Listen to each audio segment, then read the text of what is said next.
Hi, my name is Jordan Klutz. This is Rocky, Mighty Morphin Power Rangers, and it's Morphin time.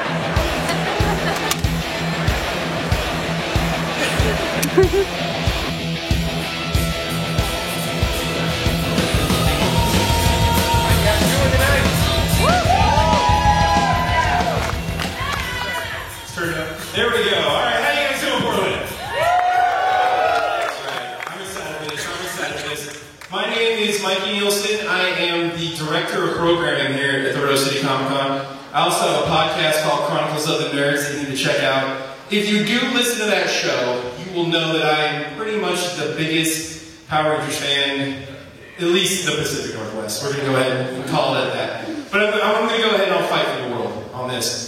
So I'm going to give you a little disclaimer first that there might be some high-pitched squealing noises you hear from me during this time. I'm okay. I'm just excited. I'm happy for the guests that we're going to be introducing in just a second. You also might see me just staring off in the distance because I'm thinking about driving, a Zord somewhere. So I just want to go ahead and I want to introduce our guests, and then we're going to hop right into this. We're going to make sure that we get to all of your guys' questions, and we get to really the story of these two wonderful people. You know him as Rocky Santos. You know him as the Red Ranger on Mighty Morphin Power Rangers. You know him as the Blue Ranger on Zeo. Let's give it up for Steve Cardenas.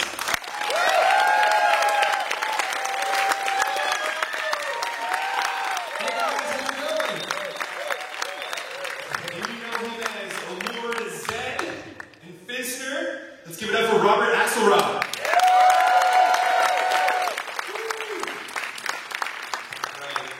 Let's go ahead and Who's sitting where? Who's sitting where? Oh, let's go ahead and we'll sit on the couch there. Okay. Yeah. Yes. All right, guys. It's a love seat, not a couch. This is kind of scary though. You got Lord Zed and the Red Ranger right next to each other, and they guys look strangely comfortable. I know. Actually, I was telling Robert that there was somebody that did some artwork. I'm trying to find a picture on my Instagram right now. There's somebody that drew the Red Ranger ripping Lord Zed's head off. Impossible. Not before he ripped my arm off first. And Robert goes, and they say I'm too violent. Well, I just. I'm a little starstruck here because this is such a big deal. But I have a couple questions I want to get to before we get to our audience questions on this. But so I have a couple things for both of you guys. Robert, I want to start off with you. You started the show as Finster, and you did a couple other voices of other monsters on there. What was it like basically doing the voices from a show that was in a completely different language? It's not really a translation. You're basically adding whole new plot lines to everything that you're doing. What was that like trying to go into that creative process where you're seeing something on screen and you're saying something that has absolutely nothing to do with what's actually going on there? Well, I've been doing ADR, which is abbreviation for Automated Dialogue Replacement, which is a fancy term for dubbing, since 1980. Yeah, or voiceover since 1980. So we were used to pretty much, like with Robotech. That was a series, the Mammoth series, that was actually 3 different series put together, and a lot of the lines were different than what the translation dictated.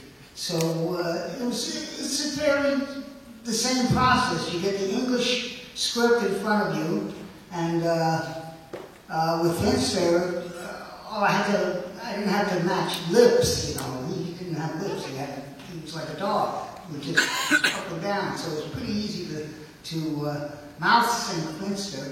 And Lord Zed, of course, I didn't have to deal with sing at all because he was one of the hockey mans.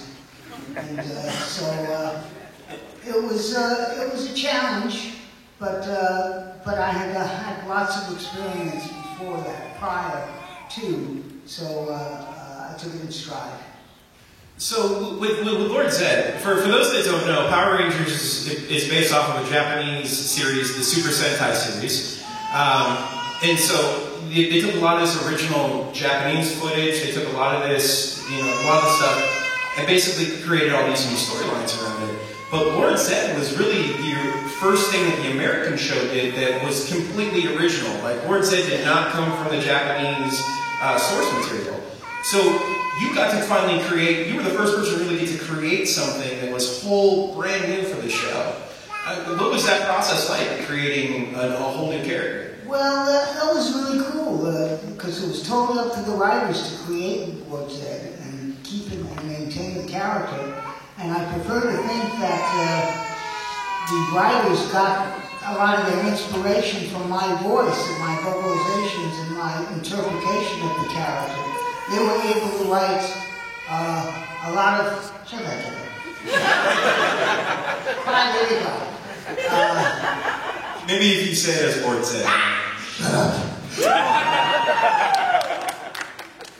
Hey, it works! Well, you're good. You're good. Anyway, back to the... So the process Yeah, of I creating... prefer to think that my vocal interpretation inspired the writers to create more dialogue. You know, there was a point with some episodes, Lord Zed would be explaining the plot of the show as it went along. Like a Bond To villain? the audience, yeah. So it presented a lot of freedom. And you were able to use that character for a number of years. I mean, Lord Zed is probably the most reoccurring villain in all of Power Rangers. So you come back multiple seasons and reprise the character, even when that character wasn't even really a part of that season. You were able to keep coming back. What do you think it was about that character as a villain that just made, you know, something that always kind of go back to that made him so special? I think it was the durability of the character, and again, I prefer to think it was because of my talent as a voiceover artist that he stayed around that long. Yes.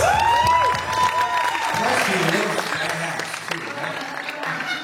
Hold on, but who else is going to toot it, you know? But yeah, that's, I guess I was around to about 200 episodes, maybe? How much did you have to work out to get that physique going? Oh, okay.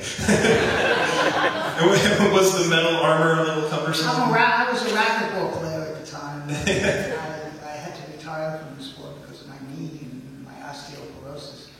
But, so I was in pretty good shape. Oh, it was a great character, and you know, even though Lord Zed wasn't the main villain of the movie, you were still in the movie, which is a great honor. What I liked about it is he comes back at the end and regains his throne. As he should. Yeah. So, It was always like, you know, there was always the guy that, like, you know, he was about to rise up the power and somebody else comes in and takes over, you know? it never seems to make it. But Steve, you joined the show in kind of a unique way. You were the first time that they kind of shook up the cast a little bit. And I'm kind of curious, because I know that the casting process was a little different with the earlier group of Rangers than it was to some of the later groups. What was it like going through the audition process to become a Power Ranger? Yeah.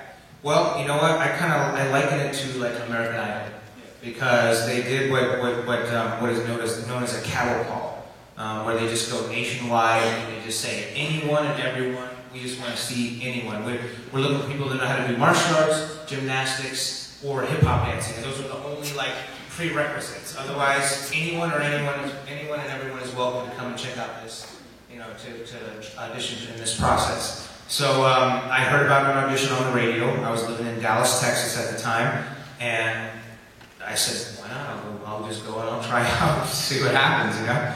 And when I got there, just in my city alone, because they were traveling around to Los Angeles and New York and Florida, Texas, everywhere. So when they got to Dallas, there were about 4,000 people that had showed up just to Dallas alone. So when I got there, I was like, oh my gosh, there's absolutely no way I'm gonna make it, you know? I was just, you know, I was already defeated before I even walked in, you know? But I just said to myself, you know what? If I can just make it to the first round, that would be cool. If I make it to the first round, that would be cool. So that's kind of how it started. So and there was 3 people sitting at the table, kind of like the judges in American Idol, and they would just kind of whisk everybody through one at a time. Okay, you got 30 seconds. Show us what you know how to do. And so that's kind of how it started. So I did my little routine for them, and I said, cool, thank you very much. And then, you know, a couple hours later, they called me back. They're like, hey, we'd like to have you come back and to try round 2. We want to put your audition on film so we can take it to California and see if the producers like it. And so they had narrowed it down from 4,000 to 30. And so I was like, cool, so I made it into the top 30. Which you should be proud of. I was like, and I said to myself, I just kept saying to myself every single time, you know what, if I just make it through this next round, that'll be cool. I can say that, and no one can ever take that away from me. So I made it to the top 30, and then they put it on film, and they said, all right, well, we're going to take this to producers, and if we like it, we'll give you a call. I didn't ever think I'd ever hear from them again. But sure enough, like 2 days later, I got a phone call. They're like, hey, this is Katie Wallen from Power Rangers. And I'm like, oh, hi, how are you? She's like, great, you know what? We showed your video to the producers, and they want to fly you out to California to meet them. I was like, wow, this is crazy. And they said, yeah, we picked 3 people from each city that we were in. So we picked 3 people from New York, 3 people from Florida, 3 people from Dallas, and 3 people from California. And so they said, there's a plane ticket waiting for you at the airport. Just go and pack a bag and be prepared to stay in California for a couple days. So I packed a bag, went to the airport, and had a plane ticket waiting for me. And then that's where Johnny Young Bosch was there too, and Karen Ashley were there, and then some of the other people from different cities all met in Dallas, and then we all flew on the same plane together to California.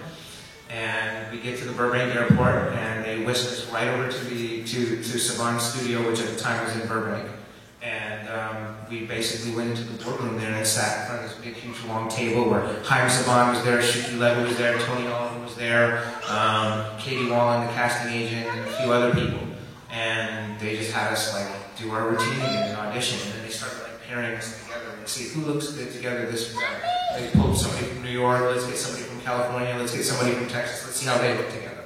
And it ended up being that all 3 people came from Dallas. Oh, wow. Yeah, it was me, Karen, and Johnny. We all got hired in Dallas, and we were the ones that made it through that with everybody else.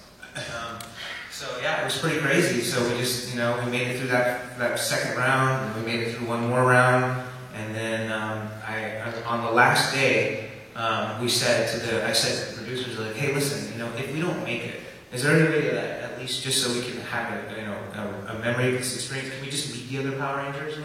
And see, I thought they were just going to add more Power Rangers to the cast. I didn't know we were replacing anyone.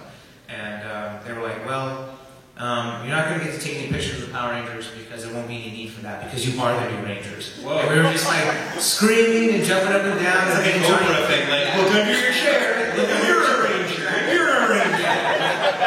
Pretty much all went down. And so, of course, me and Johnny and Karen were all hugging each other, jumping up and down, and crying and stuff. We're like, yeah, this is so awesome.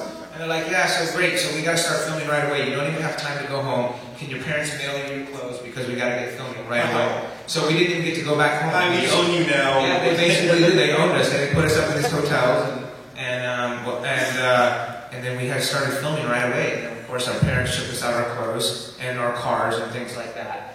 And then they said 17, 16 years old? Actually, I was 20. You were 20? Okay. I was 20 years old, yeah. They were looking for people that had at least 18. And so then, they said, oh, and by the way, in a month and a half, we're going to shut down production. We're going to film as much episodes as we can before we're going to shut production down so you can go to Australia to do the movie. So you didn't even know? I had no idea there was even a movie. You didn't even know what role you were going in for? I didn't even know what Ranger I was going to be or anything. I didn't even know until we got on set, and then we went into wardrobe, and the wardrobe director was like, oh, well, who's the Red Ranger, who's the Black Ranger? We don't know. And so you go into this room with 30 other people. For all you know, they might just be dropping a stick in the middle of the room and say, who wants to be a Power Ranger? And let you guys go at it. Yeah. You don't even know. And then next thing you know, you're like, oh, well, yeah, even if I don't get it, kind of, shrugging yourself, can I at least meet the other Power Rangers? Yeah. Like, no, we're just going to make you famous right now. Yeah, that's exactly how it happened. That's how it went down? That's exactly how it went down. It's so crazy. And then that's not normal either, because most people, if you've ever gone to auditions and stuff, you go through a lot of auditions and whatnot. This all happened in the span of 4 days. It was like that, from Dallas, the audition had in Dallas. That weekend was the day, it was like Saturday when we did that audition. And they called me on Monday. They flew us out on Tuesday morning. And on Tuesday, we did all of our audition stuff, and then on Wednesday morning we got hired. And was it like a day and night, changing your life where all of a sudden, how soon after you actually started filming episodes did we, as an audience, start seeing you as a ranger? Yep. I can tell you exactly. So we got hired in July of 1994, and then in November of 1994 is when they started showing, like, you know, the what was it, the power transfer, the power transfer, and all that stuff. That all happened in November of '94. Yeah. And by that time, we were already in Australia filming the movie at that time that was going on. So before you even showed up on TV for the world to know that you were a Power Ranger, yeah, you were already filming a big budget movie. Like, that's insane. Yeah, it was crazy. It was insane. And you know, the Australian fans were really confused too, because they had only seen the first season of. You know, so they were expecting. So like fans were coming out to meet. They were expecting to see Austin, and then they're like, "Who's this guy? Who's this Yellow Ranger? Who's the, you know, where's the Black Ranger? You know?" So they just, yeah, they were confused at first. You know. So did you guys ever meet on set? Did you guys ever work together, you and Robert? Or was this kind of something like more, like later on, did you guys start building a friendship? Because you guys are friends, actually. You know, Yes. Yeah. Later on, I never came to the set, except once in a while I visit to see what the craft services were like. But I weren't too far away. They were just in the next. Yeah, yeah. We can always pass each other. Kind of. Yeah. You might leave your ADR. I'd be going to get my ADR. You know? Once in a while I go for lunch, you know, and they were breaking for lunch and I was around. But I did most of my stuff, all my stuff in post-production in the studio, in front of the TV screen. It wasn't until we started doing the cons that we really got to, like, you know, get to know each other and stuff. But yeah, it's been fun. So when you're making the movie, what was it like making the difference between, for both of you guys? Because I'm sure the process was a little different, because this is an original movie. Everything that was in the movie was your guys' costume, not footage from Japan, all you guys, every single element. What was the difference? What did it feel different when you're making the movie as opposed to making a show? Well, a big difference was that the TV show was shot on a shorter budget, so they had to crank out as much as they could, as fast as they could, and everything was done at a very fast pace. You know, we'd sometimes be filming 2 or 3 episodes in 1 week, you know, kind of thing. And, you know, so, you know, there's always quick costume changes and different, you know, like if we do something in the command center, we'd be in the command center all day that day, but we wouldn't film, you know, we'd film like 3 different episodes in there, so we'd be doing wardrobe change and costume change, and then go back and do a new scene for a completely different episode. It was really hard to keep track of what we were even doing, but the movie was much different. It was a big budget, so they slowed everything down, and there was, you know, lots of, you know, a lot more cameras and lots of big intricate cameras and lots of big lighting sets and huge sets that they built for the movie. You know, a lot of it was like forest scenes where we were fighting all the rock people and stuff. That was all on a big soundstage, you know, it wasn't outside anywhere. So yeah, there was big elaborate sets and everything was slow. And the director was, you know, I must insist that we do 30 takes of every single scene, you know. More than TV, it's like, that's big enough. That's big, one and done, you know. Next. Look, there's a monster. We got it. Fine, go. It was a completely different process, you know. I mean, you know, from the outsider, it might look the same, but you know, when you're kind of experiencing it, it's way different. How was it for you, Robert? Well, with the TV show, the screen I look at was just a big television set. For the movie, it was big, gigantic. We were on at 20th Century Fox. No, we were at Tadeo down in West LA. Santa Monica? Yeah, right on the border. And it was a much bigger screen, and but the basics were the same. It's I worked 3 days, and that's it. Yeah. So with the movie coming out, well, I guess so you're filming the movie at the same time the episodes are showing up. They're starting to air. What changed in your life? Like all of a sudden, you're basically filming a bunch of TV show episodes. Then you start going on and filming a movie, and no one has seen you yet. No one knows that you're even a Power Ranger. So all of a sudden, like you have this delay of a couple months in your life where you're doing what? I assume 6-hour days, 6 day weeks, 18-hour days. 12, 13, 14 hours. Yeah, just going crazy. And all this hard work, when did it start actually catching up and boom, you're Rocky? Well, yeah, obviously it didn't catch up to us until we actually got back from filming the movie. Because we we were in Australia at that time. So, you know, nobody recognized us there either, you know, because, you know, Power Rangers season 2 wouldn't come out for another year after that. So, you know, it wasn't until we got back home that it started to become, like, people started to recognize, like, hey, I think that's, you know, did we go to high school together? Needless to say, you know. But again, though, even then, really, you know, I wouldn't get recognized that much because anyone that might have known who we were just little kids, and they were too shy to come up and say anything to us anyway. You know, they would always hide behind their parents because they were so intimidated. Nothing really changed that much, you know. And I wasn't until people would actually say, "Oh, this guy is the Power Ranger on the TV show," you know, that people would go, "Oh yeah, I have seen him."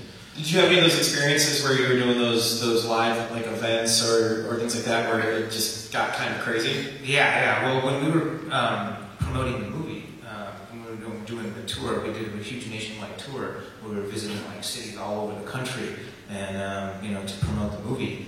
And yeah, there was a lot of crazy things. Like for example, we went to Dodger Stadium, you know, on opening day. At Dodger Stadium, there's 50,000 people in the stands, and we got to go out on the field, you know, in the Power Ranger suits, and we were doing like flips and martial arts demonstrations, and I got up in front of the audience, and I'm like, never been in front of a huge crowd like that before, and I'm like, hey, thanks for coming out, you know, come see the Power Ranger movie, it's coming out next week, you know, so on and so forth. So, yeah, we were just going all over the country, doing autograph signings at malls and everywhere, all over the place, so it was a crazy experience.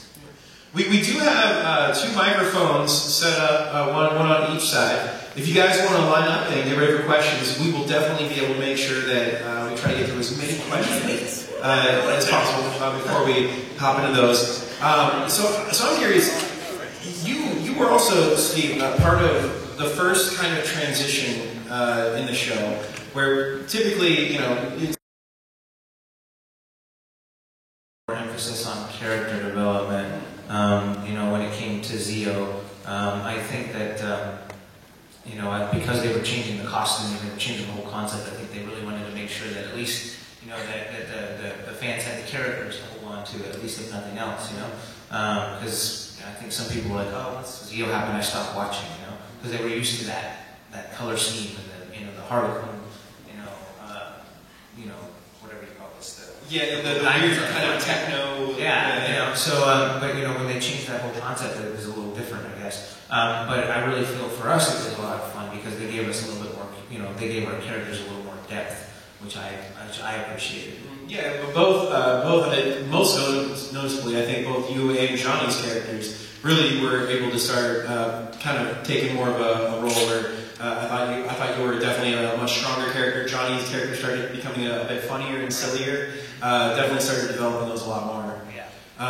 And I'm not sure if this is kind of a controversial question, but I know in the movie Turbo, there was, in the last actual couple episodes of Zeo, you weren't really actually in them. And, you know, with Turbo, your character was kind of injured in the movie. Now, was there, from what I heard, was there like a real life injury that actually happened? No, there was no real life injury. That was just the storyline, you know, in order to be able to, if I were incapacitated, and then they have somebody that they can bring in that needs to replace me, and that was how they decided to replace me. But it was my choice to leave the show at the time. I only had 1 more year on the contract, but I just wanted to leave at that point. So that's the whole reason that they did it. But I was slated to do the entire Turbo season, and I was slated to do the movie and everything. There was no talks of bringing in Justin or, you know, Blake as a you know, or a kid or anything like that. That didn't happen until after I told them that I wasn't going to do the next season. So they're like, oh, well, okay, well, at least do, you know, part of the movie with us and do a couple of episodes so we can introduce this new character. I said, that's fine, I'll do that. And also, I mean, from what it looks like, you probably wouldn't have been on much longer anyways because they did the whole cast shakeup. We had one last season left, and that was it, so maybe about 40 or 50 more episodes. I think they got like 16 in before the rest of the Turbo cast even there wasn't much left. Yeah. So let's get to some questions, and let's start off with this mic over here. With the new movie coming out in 2016, would either of you want to like be in it or reprise a role? Yeah, absolutely. Sure. Yes. Yes. Quick. There you go. Now only yes or no questions are allowed. Okay. Let's go over here. No. Yes. Hi. You guys see what I play? Hey. Yes. Well, I got a question for Mr. Axelrod. Did you get to watch much of the show at all? See how your character impacted how everybody else interacted with him and such? At home. At home? Yeah. Excellent. Well, then I had a follow-up question. I tune in unless I forget very often what the show was on. I just was working on my desk and oh shit, it's 4:30. 4:30. So He's more excited than the kids. So since you get to watch it, how do you feel being having a character that was such a huge sea change to how the show was directed? Sea change. How it was directed and how the characters interacted, and it seemed like everything went up to 11 once Lord Zed showed up on the show. How do you feel about being such an important villain to the entire Power Rangers series, really? To add on to that, I will say, as a kid watching the show, I liked Power Rangers. And then Lord Zed became the villain, and I loved Power Rangers. Right? Like, there was like, oh, this is the coolest. Hey, visually, he was cool. Terrifying. The voice was cool. He had much more of a sinister motive. He didn't seem as cheesy. He seemed like something that could actually kind of come from my nightmares. Formidable, yeah. Yeah, so yeah, to kind of tag on to that, what was, yeah. Yeah, it was I'm very proud of the outcome of what happened. And, the impact was tremendous, I guess. And that's why Zed stayed around as long as he did, because we were able, with the writers and myself and the directors, were able to maintain interesting storylines for each episode. And I guess I made the impression of Lord Zed had a lot of integrity. He was whole. He was wholly evil. So, which is why I was disappointed when Rita came back and they got married and a love potion and all this happy horseshit. Thank you. But it was a necessary thing, I guess. I don't know. So you didn't see Zed as a happily married man? You didn't see him go? No. So, The studios got involved. he might have a lover on the side, you know. Let's go. We got Link over here with a question. Well, that's Peter Pan. I'm just kidding. No, I'm kidding. There's a joke from earlier, so never mind. It's an inside joke. It's too esoteric. You're not the first person to make a comparison like that. But my question is, out of all the Power Rangers theme songs, 20 years of theme songs, excluding anything that's the original or just a remix of the original like you're doing with the current series, what is your personal favorite, both of you? Personal favorite of what? Theme songs. Oh, theme songs. I like the Bulk and Skull theme. Every time they walk in, you know, it's just like two circus clowns. That's a pretty fun theme. Lord Zed had a theme too, right? But you mean specifically like the intro, like the theme song for the show? All right, you mean the title sequence song? Okay, all right, yeah. Z was pretty cool. You know, I mean, if you're gonna, you know, if you're not allowing us to have Mighty Morphin be our favorite, right? Well, that's everybody's favorite. Yeah. Zeo was so metal. Like Zeo, like started off like, Yeah. you know, it was It's cool, but nothing compares to the first one. I The like first. to go Power Ranger. Yeah.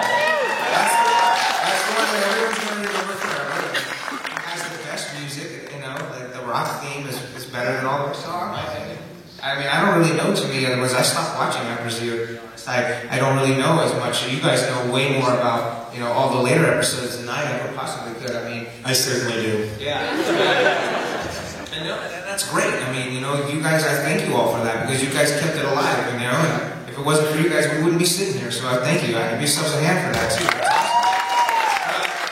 know, when I left the show, I stopped watching and don't really know a lot of the other theme songs. So my personal favorite is, you know, is Mighty Morphin Power Rangers. You know, they've got a power and a force that you've never seen before. Yeah, Zeo, they say they're stronger than before, but I really don't know. I disagree, actually. Well, thank you, Peter Pan. I got a question over here. What was it like using the Zords and, you know, all the other machines in the series? Good question. Oh, yeah, well, Serpentera was my Zord. And some of the strongest episodes were in Serpentera. So it was great when I was in there, you know, that was my battleship. You were like the Galactus of Zords, too. Your Zord was like... He was bigger. The gigantic, it's on the moon, just huge. Yeah, not to ruin all the fantasy for everybody, but a lot of that footage was Japanese footage, not his stuff, but all the stuff in the Zords was all Japanese footage. So all we would ever do is go inside the little fishbowl recording studio, and we kind of dub our voice to the whatever the actual Japanese character rangers were doing in that particular Zord. So we never really got to walk onto the Zord sets and look inside them or anything like that. I never actually saw one of the Zord sets. I saw the Zord sets on the movie and went and checked those out. That was pretty cool, but I had never seen any Zord sets they had built for MMPR. Was it actually you in the costumes during the movie, for the most part? There was a lot of us in the costumes in the movie because the movie was unique because they had this concept. Here, actually. With the helmet, what they wanted to do was they wanted this idea of the visors would open up and you could see our eyes. You know what I mean? Like in between like fights and stuff like that. And then they also had this concept that the mouth would open up and you could see our lips move and stuff. So we had all these different types of helmets that had mouthpieces missing and visors missing, and some with visors and mouthpieces missing. And it just looked weird. It didn't look right, And so then they were like, well, how about if we take out the mouthpiece and then paint their mouth with silver, and then that way they can talk and you see their mouth. But it looked weird because you can see our teeth when we start talking and stuff.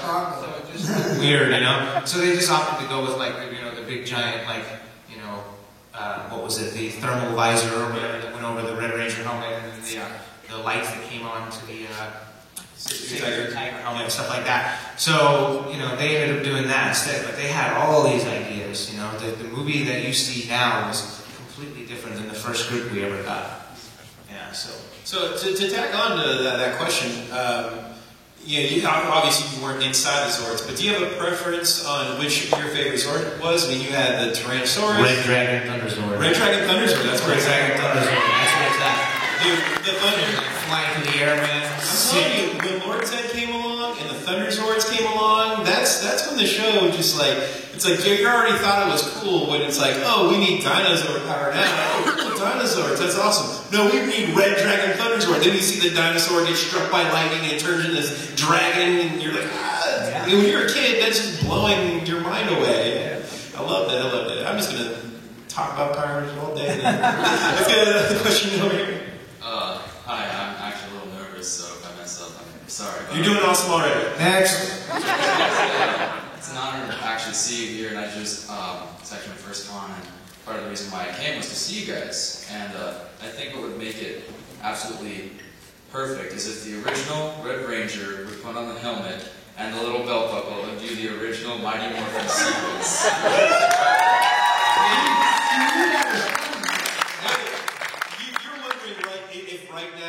Morphin time? Is that what you're basically? I'm so wondering if it's morphin time. Okay, it's morphin. I'll tell you what. I'm not going to open the helmet up, but I'll do the morphing sequence with the morpher. All right? Is that cool? Yes, please.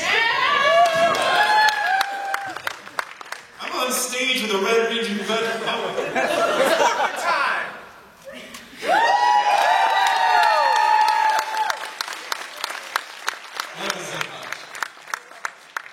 Everyone's gonna be wondering why I'm just grinning like an idiot for the next month and a half. Nothing can get bad in life again.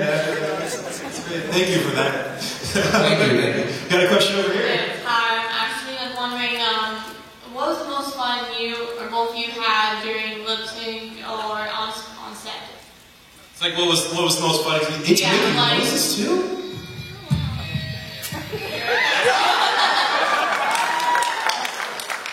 The Legacy Morpher plays the Power Ranger music. When you turn it off, hold on, let's see if I can do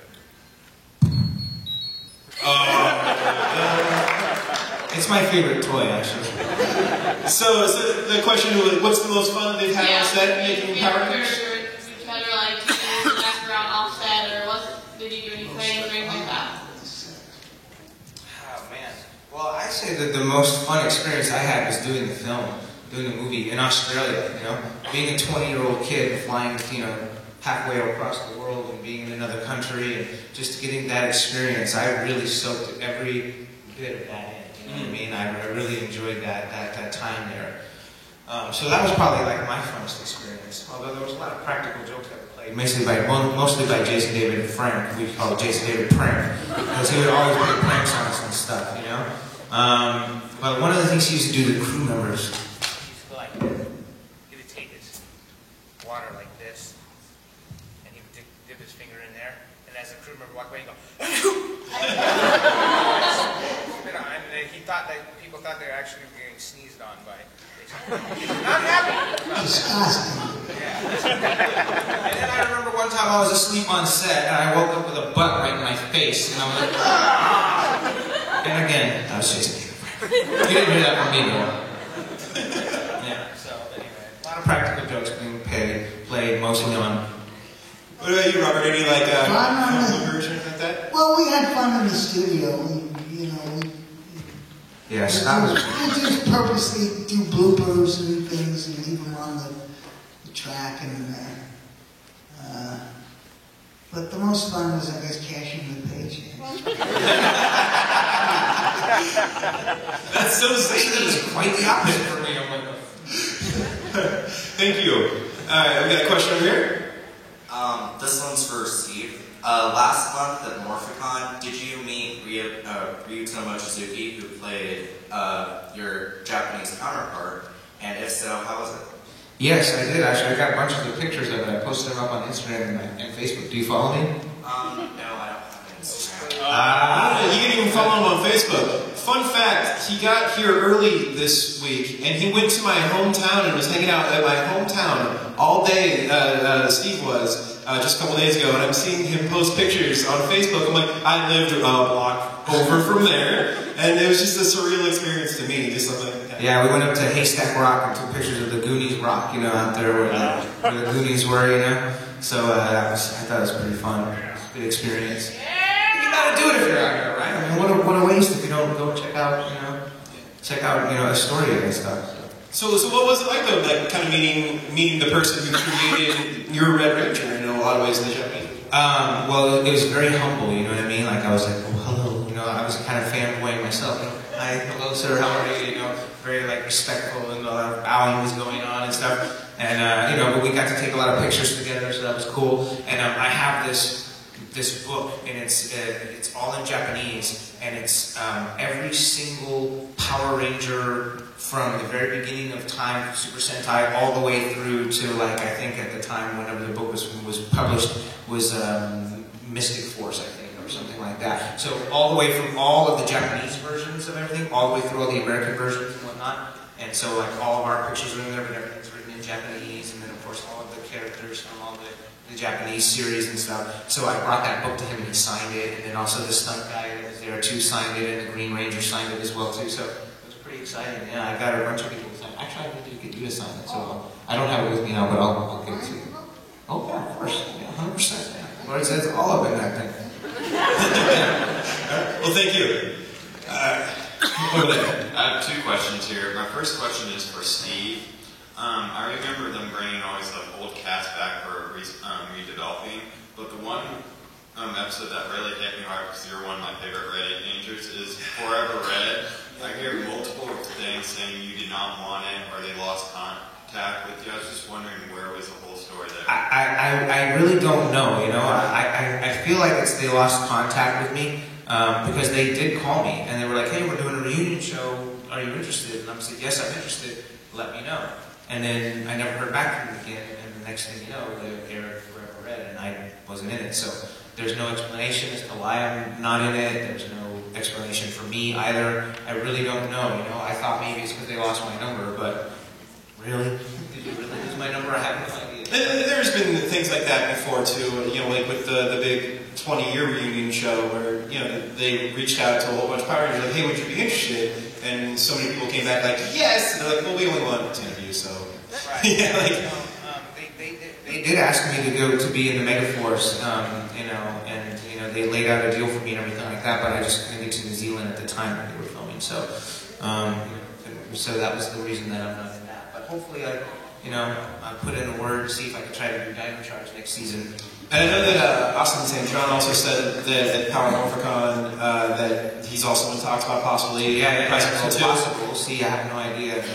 And I know Jason David Frank has also been talking about. So we might, while it's been 20 years, there's still a pretty good chance that we're going to see a lot of the classic Rangers at least make some kind of appearances again in the future. Yeah. It's always possible. Yeah, thank you. And the other question is, how did you feel about transition from Ninja Zord, from the Thunder Zords to the Ninja Zord, like that whole costume aura and stuff like that? It was both of you. Yeah, well, like I said, Red Dragon Thunder Zord was my favorite. So to switch from Red Dragon to the Ape wasn't very exciting for me.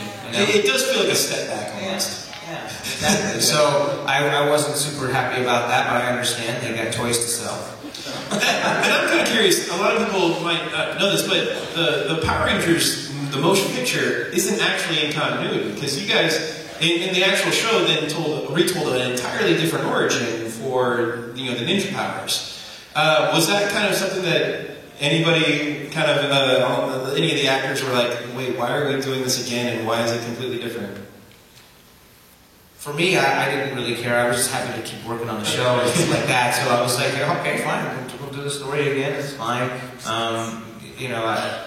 But I think it was a good, the movie was a good platform to introduce the new series. Not the new series. Well, I guess the new series, but also the new Zords and everything like that. But I think the storyline had to be retold again. They can't just assume that people are going to see the movie. Yeah. They have to cater to the people that maybe couldn't afford to go to the movie or something like that. So or if the movie wasn't going to be in that part of the world somewhere, they have to retell the story again. Okay. Question over there? So my question is, for Steve, do you keep in contact with Jason David Frank? I have a couple questions because of that. See if we can get him on the phone. Whoa! I do. I think he is at another convention right now, but yeah, let's see. Maybe we'll see if he'll say what's up. Yeah, let's see. Cross your fingers, everybody. We can get Jason. Got another question in the meantime? Yeah, while we're looking this up. I was wondering if you'd seen him do the White Ranger vs. Scorpion. That's on YouTube. Have you seen that YouTube video? Yes. Scorpion, yes, I've seen it. I've seen both versions, the alternate version where Scorpion wins too. Which one was your favorite? Oh, come on, man. I'm sorry. I'll this guy right now. My boy. Let me see if he'll give us a call and say hi. Hopefully he's doing a panel right now too. They're like, hey guys, you want to know, right? He's probably doing a panel too. Let's see. All right. Well, I threw a text out. We'll see if he. All right. Cool. Well, hold tight there in case we can get him on there. Go ahead. All right. How you doing? So this is more of a fan fiction kind of question. Since you guys mentioned the whole Red Ranger taking off Lord Zed's head and his arm being ripped off at the same time. This is, I'm more of like, alright, so would Lord Zed be able to physically defeat the Power Rangers, or would it just be like he would just defeat one of them at a time, or how would it, because he's always sending like minions, but I believe he's like, he can do it. Like, he can. What do you think, Robbie? Think he's got what it takes? Well, Lord Zed is kind of like a good administrator. He's good at picking jobs to... he's a good delegator. He's a good manager, yeah. He's like the president. He delegates responsibilities. So, but when push comes to staff, his sword, and hitting Lord Zed's staff and turning it into a snake. And Lord Zed says, oh, curses to you, and disappears and goes back up to join Rita. And so that's how that ends up. But it's sort of a Mexican standoff. If I remember correctly, that was the episode he was trying to save Kat, I think, from... Kimberly! Was it Kimberly? Do you want to moderate? I'm sorry. I lost that power. So anyways, White Ranger was trying to save Kimberly, not Kat. Kimberly, yes. Yeah. So you don't think that... I think Zed could take him. You think you could? Yeah. Who thinks that Zed could take all the Rangers? Zed would be like, finally just say, if you want to get something done right, you gotta do it yourself. You know, stop sending all these monsters down and making them grow, and then we get our big Zord, you know. Well, it does too, that pattern developing here. There's a pattern that's developing every single time you do the same way, you know? Yeah. It's like, what is it, the definition of insanity? You do the same thing over and over, you expect a different result. Well, and the top of the staff kind of looked like a big Z-shaped axe anyways, you know, and the bottom looked like a spear. He could probably take them, you know. Yeah. So we got a question here? How did you get the part of the Red Ranger? Well, we were kind of talking about it earlier, but yeah, I just went to an audition for it. I went to an audition, and there was probably nationwide, probably about 14,000 people that auditioned for it. Wow. And I'd only been to one audition in my whole life. I never did any kind of acting before, anything like that, so I never thought I'd have any chance at all. I just went and said, let me just see what happens. You know? I figured I got nothing to lose, you know? So that's kind of my attitude going in. I think that's a good moral too, is, you know, if there's something crazy that kind of comes up in your life and you have an opportunity, you might as well try. Go for it. Exactly. Instead of, you know, like, even if you don't think you have a chance, try it. You know, you never know what happens. You might become a Power Ranger and your entire life will change overnight if you just try it. Yeah. I got on the dating game that way. 1973. Awesome. So, you know that he keeps in contact with Jason David Frank. Do you want to try to follow up the follow-up question that he What has? was your question? I'll see if we'll see if we can get an answer. He did the White Ranger versus Scorpion. Right. Do you want to do a Red Ranger versus... Red Ranger. Who would you want to fight? Rocky Balboa, Rocky V. Oh, Rocky! Yeah, actually, you know, it's funny because I have a T-shirt that I have designed, but I haven't had it made yet. But it's the Bluesio helmet, right, on Rocky Balboa's head, sitting right next to Clubber Lang, and it says Rocky 3 because Rocky's Zeo Ranger 3, you know. So, anyways, and it looks like a whole fight poster. But I haven't. I posted it up on Instagram a long time ago. If you search for it, you'll find it. But I haven't made it yet. I'll maybe wait until next year to do that. But it should be fun. Let's see. I think we have time for maybe one or two more questions. Go ahead. My question is, how did you feel working with the Aqua Rangers? Ooh. What? Well, because you were the Rangers. There's 10 episodes where the Rangers from Aquatar, right? Rangers, yeah. Yeah. But were you actually on set because there was the kid version of Rocky with the little mullet? Right. Yeah, there was. We did do a couple of episodes with them. I remember that. I think I don't remember how the storyline went exactly, but yeah, they basically just said, you guys are going on break, and we're going to have these other Rangers come in. I'm like, okay. So, I remember doing a couple of scenes with them. So I know that we did work with them, and they're very nice, actually. Raja actually is one of my friends. I still talk to her all the time to this day. You know, the leader, you know, the white Indian Ranger. She's a really nice lady, and I talk to her all the time. So to answer your question, it was very, very cool to work with them. Only very, very briefly though. So we have time for one more question, and we'll go there.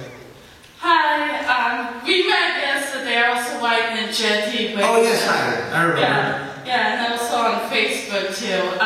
But my question is, what was your guys' favorite memories of your favorite moments on Power Rangers? Because for me, just meeting you guys yesterday was really awesome for me, and I grew up watching it, and I have epilepsy. It's not as bad as it used to, but I was wondering what was your favorite memories?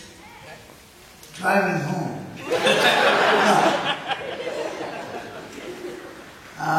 Favorite memories. Well, I remember we did the live show. Did anybody see the live show? I actually saw that. It might be before many years' time. The live show there were two casts that were sent. One was to the eastern part of the country, the other was to the western part of the country. And we did the soundtrack, so to speak, in one long session. It took about 12, 13 hours. And Lord Zed had I think I had half the dialogue in the whole show. It was really verbose.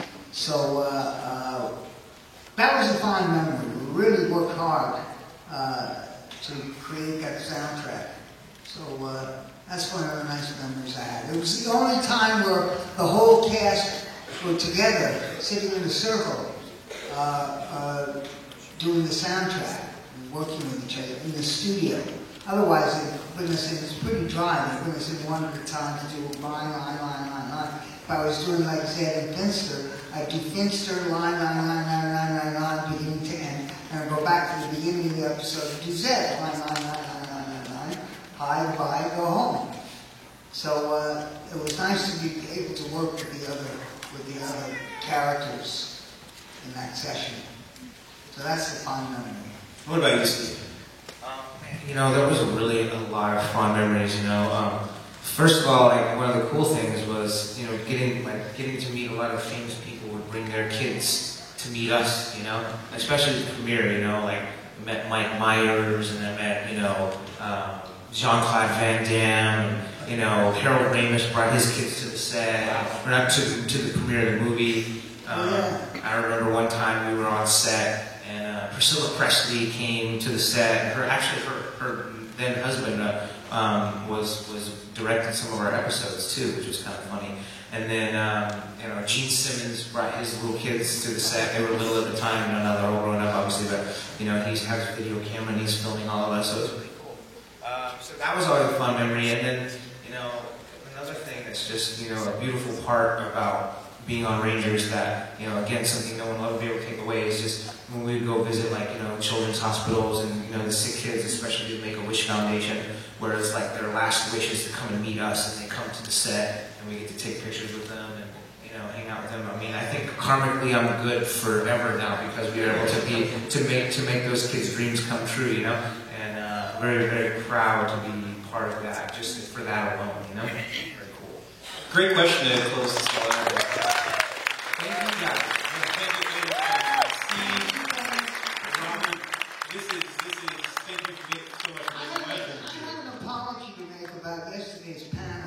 I don't know how many people were at yesterday's panel, but it was a snafu that I didn't really have to leave after the first scene. I don't know why they announced that. It was a mistake, but I'm sorry it happened. And to make up for it, he's going to stay for another hour and answer all y'all's questions. Just bring me another voodoo donut, I'm fine. Ladies and gentlemen,